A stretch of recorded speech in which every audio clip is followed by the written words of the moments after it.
Selamat datang kembali kawan-kawan. Kita akan melanjutkan perbincangan kita tentang sains dan peradaban. Dimana tadi kita sudah membahas bagaimana kemunculan sains ini, mulai dari kemunculan sains modern sampai sains postmodernitas. Pada kemunculan dua jenis sains ini, mereka dalam perjalanan proses sampai sekarang ternyata tidak konsisten dalam pengkajian dan dalam konsentrasi mereka terhadap apa yang telah mereka kaji gitu kan. Di mana sains modern ini tidak ingin memberikan nilai terhadap apa yang ia kaji gitu. Temuan-temuan mereka tidak ingin, hanya ingin temuan ini khusus untuk perkembangan ilmu pengetahuan. Dan postmodern datang menolak apa yang telah dilakukan oleh sains modern. Mereka ingin bahwa temuan-temuan atau hasil sains ini dimasukkan nilai terhadapnya. Tapi ternyata nilai yang ingin dimasukkan oleh postmodern ini adalah nilai yang bukan nilai teologi, tapi nilai yang bisa kita anggap nilai seperti ateisme gitu kan. Nilai yang jauh dari agama seperti itu. Artinya nilai itu atas dasar pribadi atau kesukaan tiap individu. Nah, jika kita tinjau kemunculan dua sains ini, pengaruhnya terhadap peradaban itu kan peradaban kita macet di sini kan. Ada kelemahan-kelemahan terhadap dua kemunculan sains ini. Apakah kan kita udah lihat nih bahwa kedua sains ini ternyata memiliki kelemahannya masing-masing. Lalu seperti apa yang harusnya, atau ada hal apa yang bisa mengisi kelemahan dalam dua bentuk sains modern sama postmodernitas ini, yang bisa mengisi kelemahan kedua bentuk sains ini yang seharusnya ada gitu.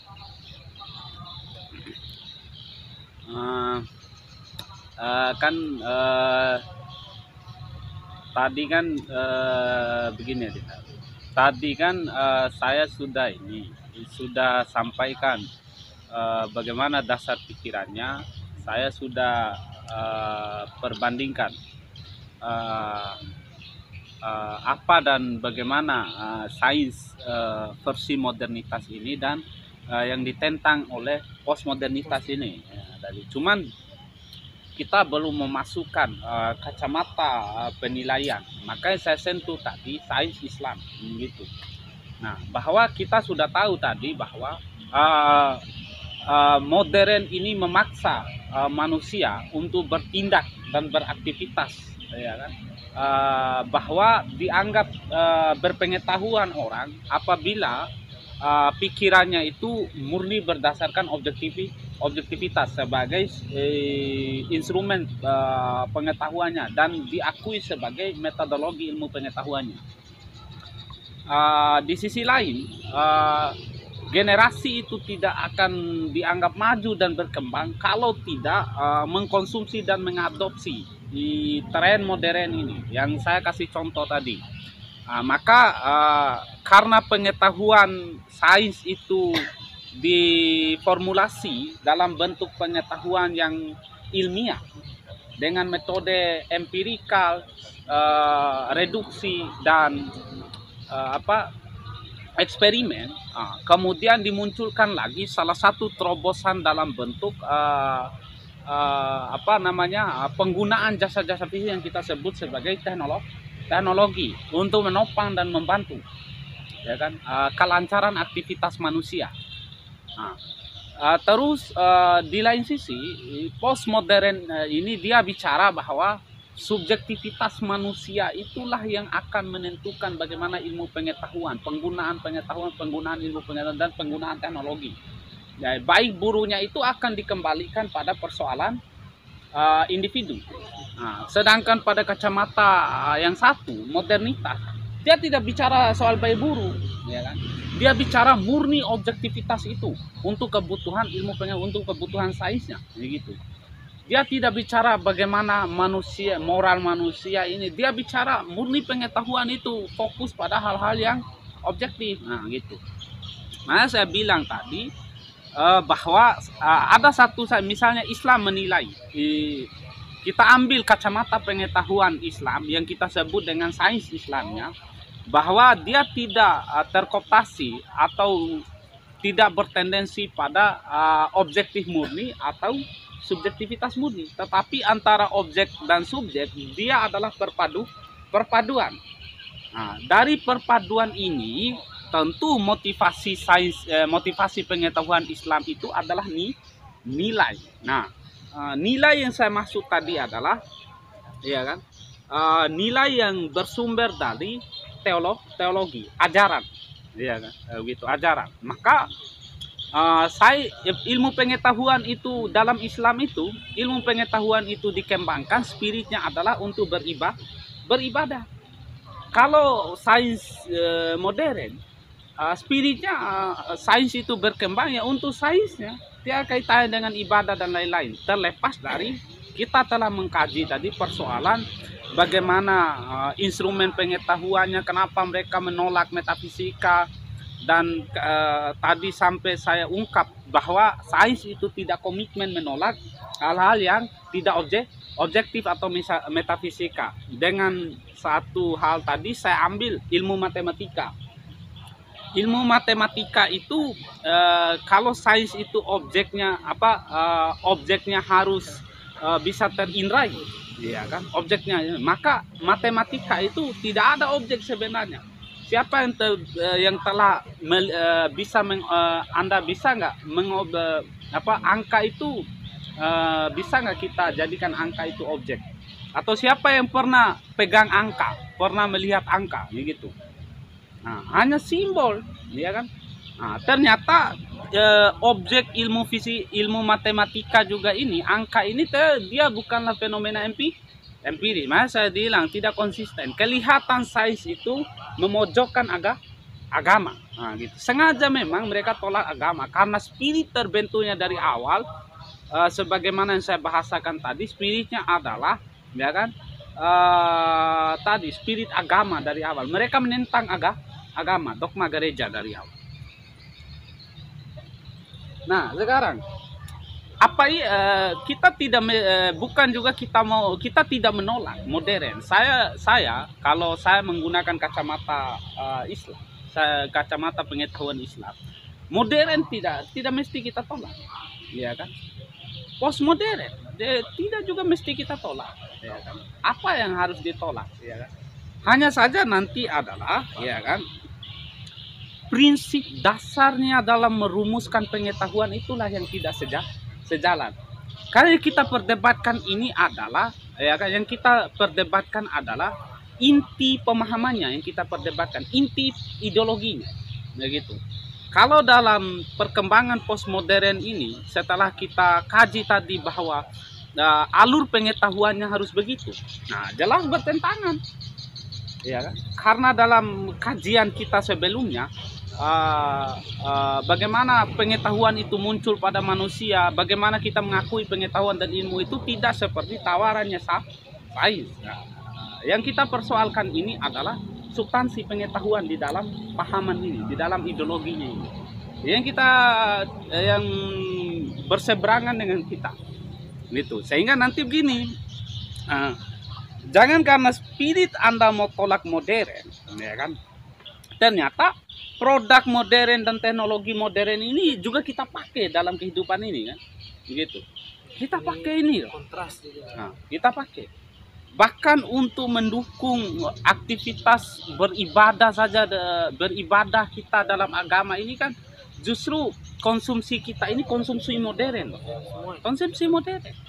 Nah, gitu. Kita menggunakan Android ini produk modern, produk sains yang diformulasi dalam bentuk teknologi. Dan ini juga membantu kita, ya kan?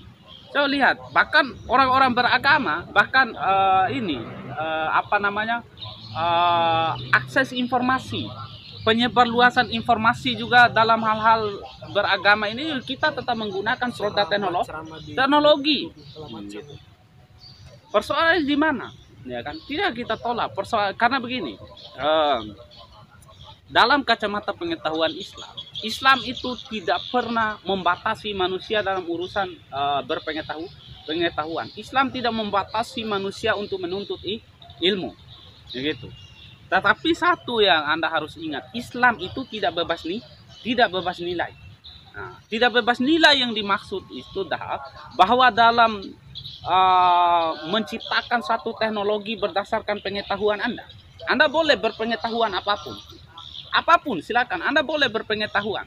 Anda mau buat bom, Anda mau buat rudal, Anda punya pengetahuan menghancurkan dunia.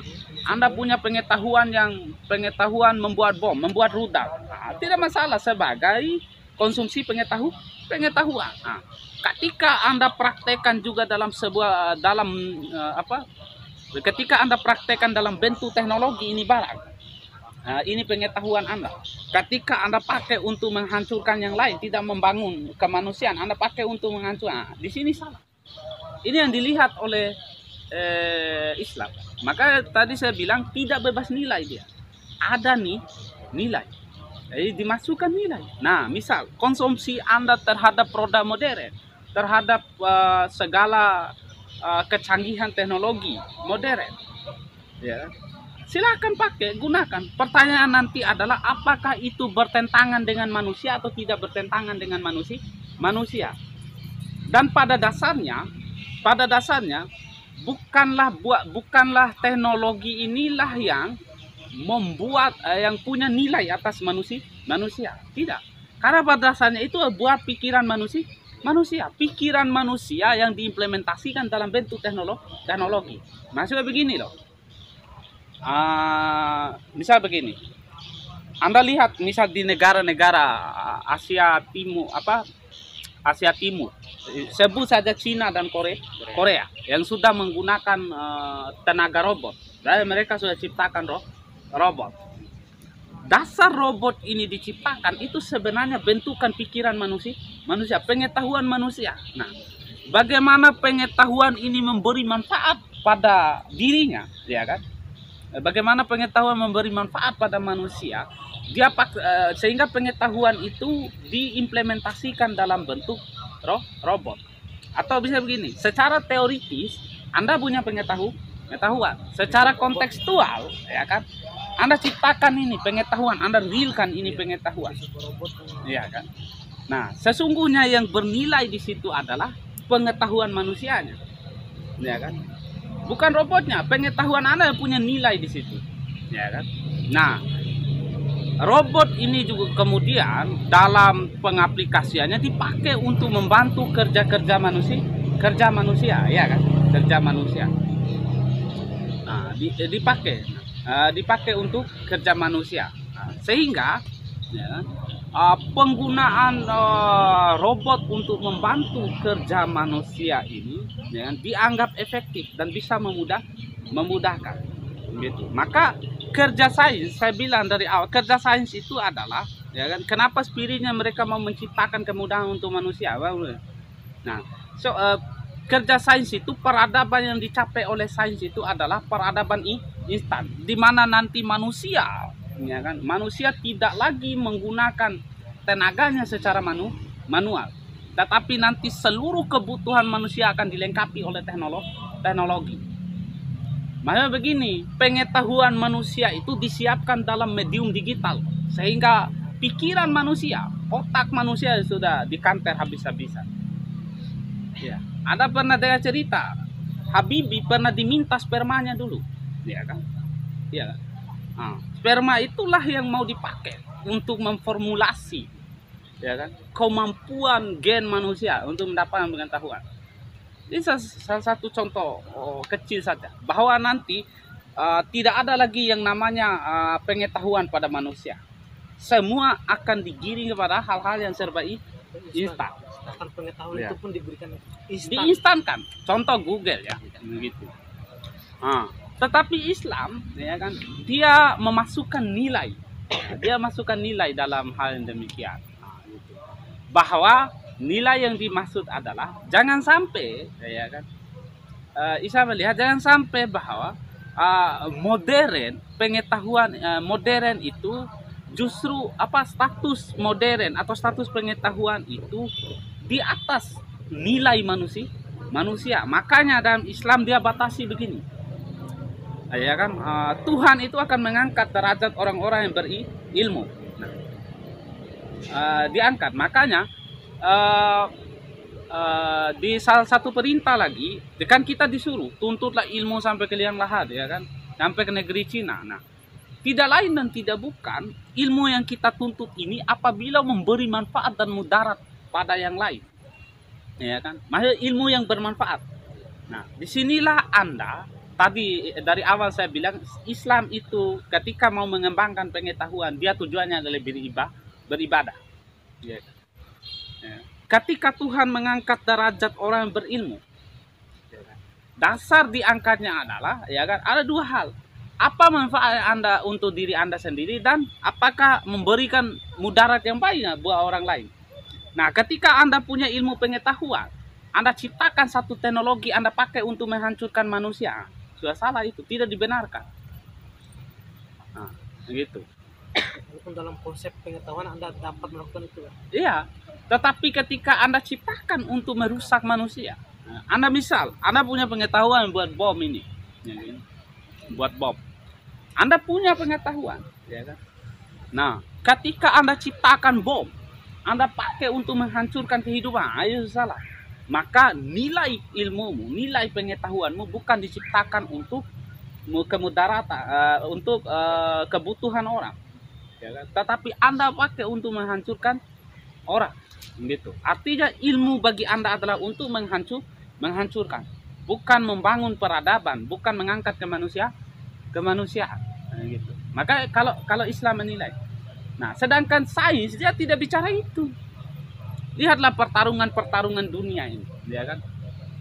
Dia saling menciptakan alat perang, saling menciptakan alat penghancur, ya kan? Siapa yang paling kuat, siapa yang paling hebat pengetahuannya ketika dimanifestasi dalam bentuk teknologi, rudal, alat-alat perang, itu persiapannya menghancurkan. Nah, ini yang bertentangan dengan kita, ya kan? Itu. Di lain sisi tadi kemajuan teknologi juga ini justru ada satu nilai negatif yang saya lihat. Misalnya begini, dulu padi itu biasanya kita bagi masyarakat petani itu untuk mengolah padi itu dilakukan secara manual, ya kan? Dia libatkan tenaga manusia secara manual. Sekarang sudah disiapkan alat instan, ya, alat instan untuk mendapat langsung instan mengambil padi ini, dalam proses panen kita langsung terima hasil. Tidak juga salah ini, ya kan? Ya, tetapi apa kira-kira sisi negatif dari ini? Nanti adalah, ya kan, persiapannya nanti adalah manusia, ya kan, dalam bekerja, dalam mengelola alam ini, ya kan, tidak perlu lagi buang pikiran banyak, tidak perlu lagi butuh manual, ya kan, begitu. Cukup Anda Anda memiliki kemampuan untuk mengelola teknologi, sehingga apa? Generasi kita ini awal-awal itu dididik untuk bagaimana bisa menguasai teknologi dan bahasa asing. Maka Anda jangan lihat umur 7 tahun sudah dikenalkan Android, Pak. Spirit orang tua itu adalah harus anaknya kuasai teknologi. Tadi bagaimana untuk memiliki kemampuan mengelola teknologi, bahwa ke depan persiapannya adalah, ya kan, tidak lagi manusia, tidak lagi bahwa kerja-kerja manual, mengembangkan pikiran, mengembangkan ilmu pengetahuan yang bermanfaat itu tidak penting lagi, ya kan? Semua sudah disiapkan oleh teknologi nanti.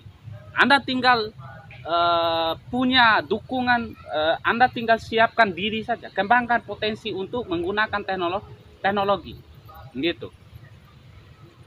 Tinggal itu saja. Contoh, misal di perkuliahan, di aktivitas akademi perguruan tinggi, ya kan, Anda sudah jarang menemukan lagi aktivitas-aktivitas transfer nilai pengetahuan.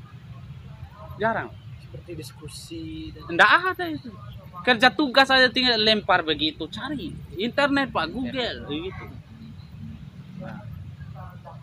Bukan kita terima kemajuan, tetapi efeknya nanti kalau kita mau berdasarkan kajian amal, ketika manusia sampai pada efek nanti akan ada dimatikan segala bentuk aktivitas manusia. Ya kan? Efeknya nanti adalah manusia dimatikan. Bahkan nanti saya pikir beribadah juga menggunakan teknologi nanti. Ya.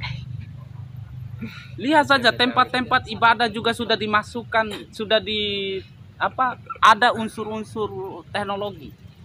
Sudah dimasukkan nuansa-nuansa teknologi. Nuansa-nuansa modern. kalau Iya, dalam kan? pendidikan sekarang kan udah terlihat nih Jangan sekolah, kalau pendidikan sudah kuliah jelas, online sudah ya kan? dilakukan gitu. Tapi menurut abang apa yang hilang akibat adanya hal-hal seperti itu gitu? Yang hilang, ya, yang jelas saya bilang nilai, ya kan? Nilai manusia ini maksudnya nilai manusia ini mau ditutupi loh, bahwa manusia tidak punya nilai, gitu, mau ditutupi, gitu. Apa efeknya adalah bahwa efek terakhir adalah hilangnya kepercayaan manusia terhadap agama. Itu efek terakhir. Ya kan? Baik agama manapun, mau Nasrani, mau Hindu, mau Islam, manusia tidak, bahwa agama nanti hanyalah konsumsi secara pribadi, bukanlah sebagai tujuan hidup manusia. Itu betul nanti. Iya kan? Yang saya takut nanti adalah muncul opini, ya kan? Agama tidak bisa membantu manusia. Nah, gitu. Makanya di barat muncul gerakan-gerakan, ya kan? Kayak tadi kemarin yang kita bahas, motivasi agama yang pada awalnya dalam pemahaman Nasrani dulu itu berubah menjadi motivasi ideologi, bukan lagi motivasi agama. Kayak kita bahas kemarin kapitalis itu, ya kan? Tidak lagi menjadi motivasi agama. Makanya nanti takutnya nanti kan segala tindakan manusia ini, maksudnya segala tindakan manusia ini nanti diatur oleh teknologi. Contoh pertama, KTP elektrik dibuat, tau kan? Itu menggunakan sampel tubuh kita itu, ya kan? Bahwa nanti pengecekan manusia itu sudah lewat teknologi, ya kan? Instan semua nanti, ya kan? Begitu. Bahkan mungkin nanti ya Anda mau makan tinggal pencet alat jadi mungkin nanti. Tapi bukan kan itu memudahkan aktivitas kerja manusia? Iya, betul. Dia memudahkan. Dan justru keuntungan bagi kita. Tetapi ya kan, kita ambil itu, betul, kita manfaatkan itu sebagai akses kemudahan, ya kan? Tetapi jangan sampai kebergantungan kita itu, ya kan? Persoalannya kebergantungan. Pertanyaan akhir nanti, apakah teknologi itu akan mampu menundukkan manusia dengan dalil bahwa manusia akan bergantung pada teknologi ke depan. Contoh, Anda selalu bergantung di Google, misal, ya kan? Nah, ini ya, kalau tidak ada motor, malas kuliah. Ya. Contoh, Gitu kan? Satu contoh. Beli HP harus yang bagus, kamera buat selfie saja. Nah, gitu. Contoh begini. Anda lihat loh aplikasi, saya bilang tadi. Contoh, sebenarnya kita ini sudah kelihatan teknologi mau menjadikan kita budak ini. Iya, betul, kelihatan. Betul, Contoh, TikTok, Snap video. Berapa sih yang Anda dapat itu? 100, 200. Padahal polanya kita sedang diperbudak loh. Ya kan? Orang yang buat aplikasi, semakin banyak orang download aplikasinya, semakin banyak dia dapat keuntungan. Baru dia gaji kita ini cuma 100.000. Paling tinggi 300.000. Itu pun harus ratusan Anda bagikan aplikasi orang download baru dapat segitu. Nah, baru kita semangat dengan bangga cari teman pinjam HP suruh download. Nah, saya budak kita itu. Kita sedang diperbudak. Ya kan? Untuk melancarkan misi orang menyuruh aplikasinya di download. ya kan? Kita diberi semacam umpan, ada uang, ya kan? Dengan syarat nonton terus TikTok. Nah, untuk menarik pemula di TikTok itu, biasanya ini pengalaman. Wah, Anda refresh itu TikTok, Pak. Anda refresh snap video. Nggak ada itu, goyang perempuan bohai terus itu. Cewek-cewek monto itu bergoyang di TikTok. Dan iya, untuk sehingga Anda terpancing terus untuk menonton. Dengan spirit Anda tambah koin. Iya kan? Itu spiritnya. Kelihatan modern telah mempengaruhi pikiran, ya kan? Sehingga Anda tidak punya pengetahuan dasar untuk menyaring hal-hal demikian, ya kan? Padahal kita jadi budak. Anda digaji 100, itu pun kalau dapat. Bagi beberapa orang mendapat Ya. keuntungan. Sibuk gitu tukar kan. HP kiri kanan, download aplikasi, nonton. Bahkan yang gila itu ketika spiritnya ingin cepat dapat uang, dia sanggup itu habiskan waktu 1 hari untuk nonton. Dia cari HP-HP teman, bagi, coba download dulu ini. Ya. Gitu. Itu sudah, bahkan di lingkaran aktivis, mahasiswa. Nah, saya bilang tadi dari awal, efeknya nanti adalah hilangnya semangat atau yang Anda sebut skala globalisasi, tidak ada etos kerja. Itu efek secara global. Dimana waktu yang mereka harus gunakan untuk kerja, belajar, bersosialisasi, akhirnya di mana hilang. kira-kira etos sosial sekarang, etos kerja? Enggak ada. Ya kan? Enggak ada semangat gotong royong, enggak ada, itu omong kosong semua. Tapi bagaimana kalau aplikasi tersebut digunakan untuk kebermanfaatan dalam menyebar hal-hal yang positif, misalnya ceramah. Ya, apa masalahnya? Gitu. Apa masalahnya? Yang masalah itu sekarang akses aplikasi untuk kebutuhan yang baik coba disingkirkan oleh aplikasi jahat ini. Gitu. Misal, memori HP ramah sudah cukup. Di dalam ini ada aplikasi baca buku, Al-Quran digital. Nah, untuk menginstal video, mungkin Anda akan hapus salah satunya ini. Itu ada pengalaman ini. Hapus yang ini, masukkan snap video. Ya, gitu. Padahal berapa? Anda tarik paling 100, isi paket habis lagi, nonton lagi. Nah, kelihatan. Kenapa? Karena tadi, ya kan, penyakit sosial sudah merambat. Bahkan hebatnya, bahkan begini, lihat saja anak-anak di tingkat sekolah dasar itu sudah pegang Android loh, main game. Di SMP sudah main game, ya kan? Seolah-olah spirit pengetahuan itu dimatikan dan menjadi hal yang ini loh, bahwa belajar pengetahuan, belajar agama itu hal yang hal yang asing bagi generasi itu, hal yang asing. Gitu. Bahkan beberapa orang juga, anak-anak itu ketika kita suruh baca buku gitu kan, jangan main HP terus atau belajar ngaji, mereka malah berkata, oh di HP ada, habis kita bisa belajar ngaji di sini, kita bisa baca buku di sini. Jika kita ingin tahu sesuatu kita bisa ke Google gitu. Artinya iya, maksudnya begini, ada ketergantungan. kita tidak pernah tahu apa rencana apa. Kita sudah buktikan sama Jack dulu itu. Kita ambil Al-Quran digital, download, banyak sekali perbedaan. Makanya efeknya nanti ketika ini meluas dan sebenarnya sudah terjadi di sebagian daerah di Indonesia, sudah terjadi, ya kan? Hilangnya etos kerja, ya kan? Kan uji secara medis ini loh, Anda bisa buktikan secara medis kalau tubuh ini tidak beraktivitas, Anda berpikir itu, tidak ada aktivitas pikiran itu, ya. Makanya kenapa beribadah dalam Islam bisa sebut sholat, dia menggunakan gerakan, fokus ke gerakan, ya. Bahwa itu sebenarnya terapi kesehatan, gitu. Manfaat secara medisnya. Nah ini kan seolah-olah tindakan itu mau dihilangkan, gitu. Bahkan bisa saja orang malas beribadah karena terlanjur konsumsi ini loh, teknologi nanti, ya. Lebaran itu kalau mukenanya tidak baru, sejadahnya tidak baru, dipesan online, wah, enggak mau dia. Malu. Iya, itu sudah menjadi fakta sosial. Malu orang beribadah kalau pakaiannya ndak mewah, ndak wow, ndak merek baru itu loh. Ini masalah. Gitu. Harus beli di Shopee, Pak. Ya kan? Tiba giliran ada uang baru ke RB yang 30 20.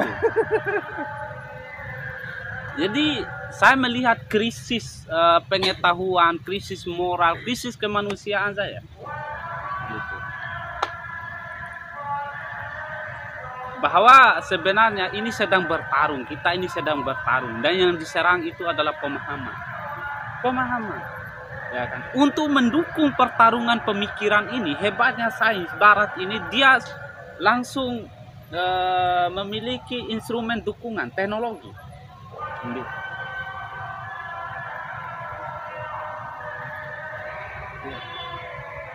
Tapi sebelum lanjut Bang, mungkin teman-teman di sini dari penyampaian tadi ada yang ingin menanggapi atau masih ada yang kok ganjal gitu di pikirannya, silakan bisa disampaikan gitu dalam bentuk pertanyaan, tanggapan, masukan atau apa gitu. Sebelum kita lebih lanjut membahasnya, gimana teman-teman?